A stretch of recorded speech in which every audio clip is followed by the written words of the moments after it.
Hi, and welcome to Sociology. Today we're going to talk about social structure, groups, and organizations.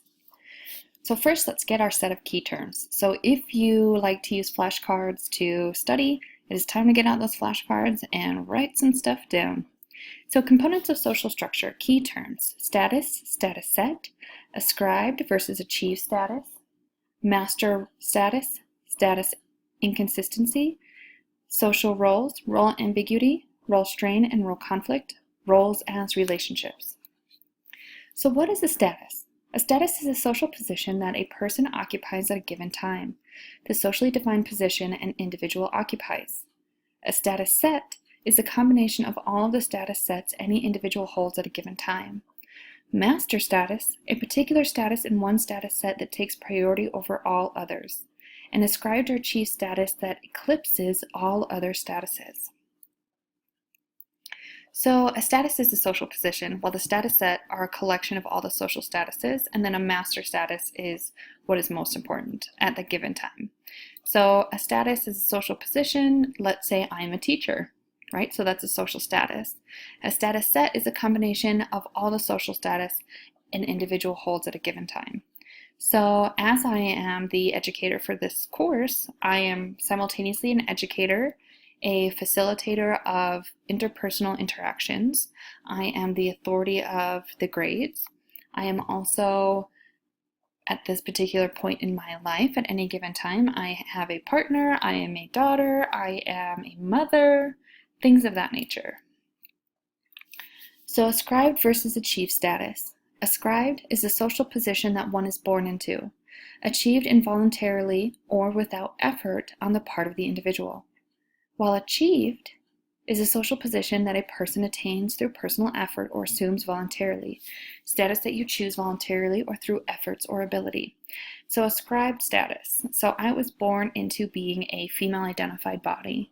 I was born into being a daughter. I was born into being lower class or lower socioeconomic status.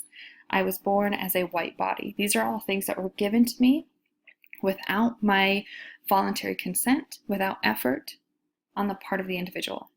While achieved is something I worked for. So I am a college graduate, I am a teacher, I have worked for those things. So let's play a little game. So think about if this is achieved versus ascribed. What do you think? Achieved or ascribed? If you guess ascribed, you're right. That little baby did not choose to become king, right? It was born into it. Achieved or ascribed? What happened here? What do you think? If you guessed achieved, you are right. All of these individuals worked very hard to become graduates. Achieved or ascribed? Tricky one. If you don't know who this person is, it is Paris Hilton. What do you think? Rich and wealthy? Ascribed, right? She was born into her wealth. Now this can be argued for both achieved and ascribed, so if you guessed either, that's totally fine. You just have to think about how you would argue that, right? So if you think about a media icon, you could say that that was achieved because she worked to become a media icon or a sensation, as not all rich and wealthy individuals are media icons. You can think of her role or symbol within our society. She worked to become a certain symbol that invokes a certain cultural script. So she was born into wealth, which means that that particular role or position that she holds is ascribed. Now let's think of some social roles. A role is a social expectation or behaviors associated with a particular status. A role set, on the other hand, are multiple roles that are attached to an individual status. Prescribed role are the expectations associated with a given status that are based on what society suggests or dictates. Role perception are the expectations for behavior that are perceived or defined. Role performance is the actual behavior of a person in a particular role, in contrast with the way that person is expected to perform. Now, it's not always in contrast, but it can be. So let's think of a role together. Social expectations or behaviors associated with a particular status. So let's go back to my original example of a status as a teacher. So these are social expectations or behavior associated with a particular status. So as a teacher, I am expected to grade your assignments. That is one role. A role set are the multiple roles. So not only am I expected to grade your assignments, I'm expected to answer your emails, I'm expected to provide educational support, I'm expected to meet with you on certain times during the week and educate you in regards to this particular discipline that is sociology. A prescribed role, the expectations associated with a given status. Those can be the same as a role set, right? So these are the expectations that society gives, but they're prescribed, right? So they are defined for me. A role perceptions are expectations for behavior that are perceived or defined. So role perception are what I think. Prescribed role is what society tells me I should be, right? So a lot of people who identify as traditional educators feel that you should lecture, that you should not take any questions from students, that they should just sit there quietly for an hour and a half or 2 hours, however long the class is, listen to you, take notes, take an exam, and that's it. Right? While other educators, especially more critical educators like myself, we identify that your job as a student is to learn as much as you can, the best way that you can. My job as an educator is to create interactive sessions that helps you to solidify the information that you read from your text and to expand on that. So my prescribed role might be very different than my perception. So my prescribed role from a traditional educator is very different than my perception of what my behavior should be. Now my role performance are the actual behavior of a person in a particular role. So I might believe that I have certain expectations. Society might tell me I have certain expectations, but honestly, in real life, IRL, does that behavior manifest, right? So what I think that I have to do and what actually happens, right? So if I happen to not answer your emails every day, or if I happen to not be able to attend a classroom and you have to have a sub, something like that. So when trouble arises, status inconsistency refers to the conflict that comes from occupying social positions that are ranked differently. So i.e. a 4-year degree but works as a barista, right? A skilled welder who stocks shelves at Walmart, or a doctor who is a janitor, right? So refers to the conflict that comes from occupying social positions that are ranked differently. Do we follow? Role ambiguity, a situation in which the expectations associated with a particular social status are unclear. So you start a new job, you go on a blind date or a first date, you go to a new school, you change job status. It's where those expectations are unclear to you at that particular time.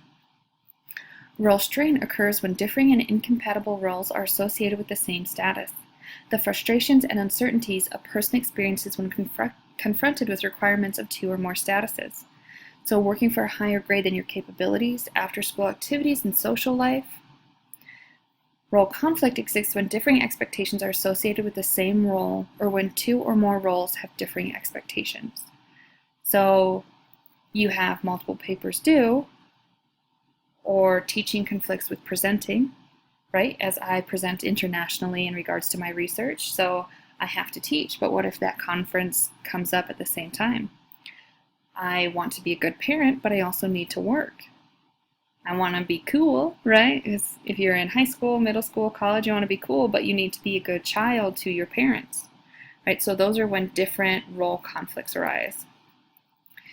Next, we have pattern variables, a set of contrasting expectations that pertain to every role we enact in our lives.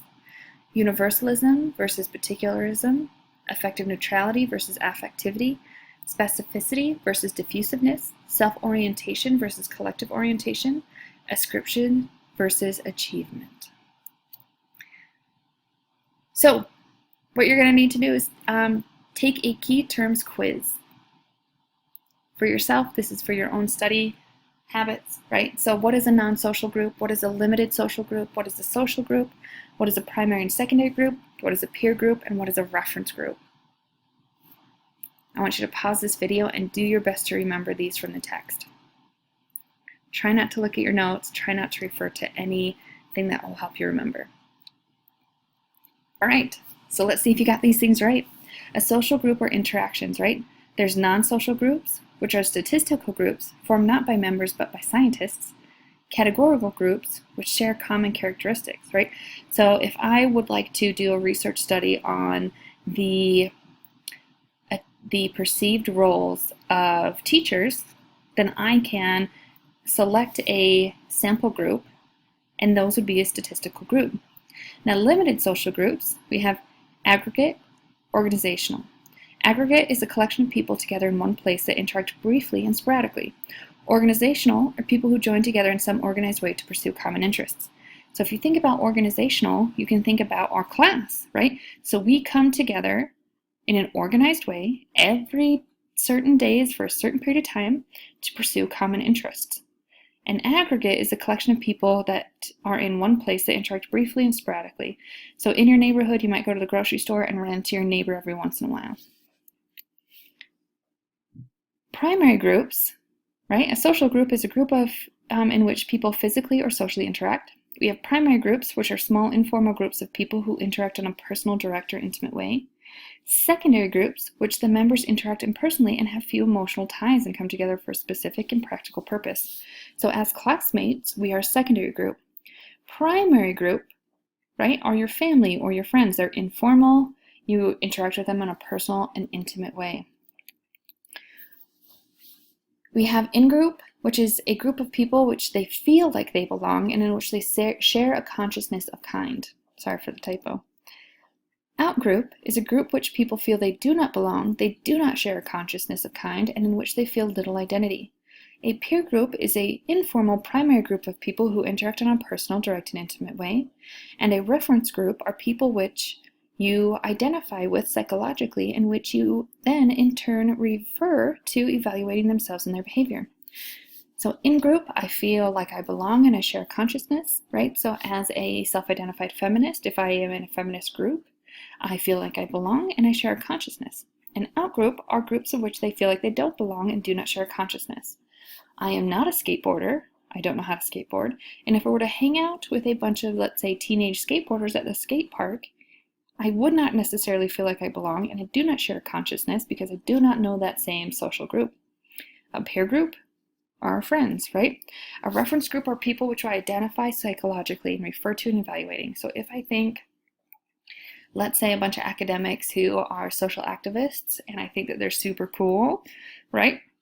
And then I'm going to use them as a reference to evaluate my behavior. Am I a good social activist because of their setting a certain reference? Okay, so I want you to watch this video, and I will put a hyperlink in the discussions. So you will need to use sociological language to connect your responses to the class content and make unique conclusions or connections. Again, use sociological language, right? That's one of the things I will be looking for. You will turn this in the Dropbox. You will need to finish watching this film and complete your responses. If I don't create a Dropbox, it will just be within, you will respond to this in the discussion board. All right, I look forward to our next class.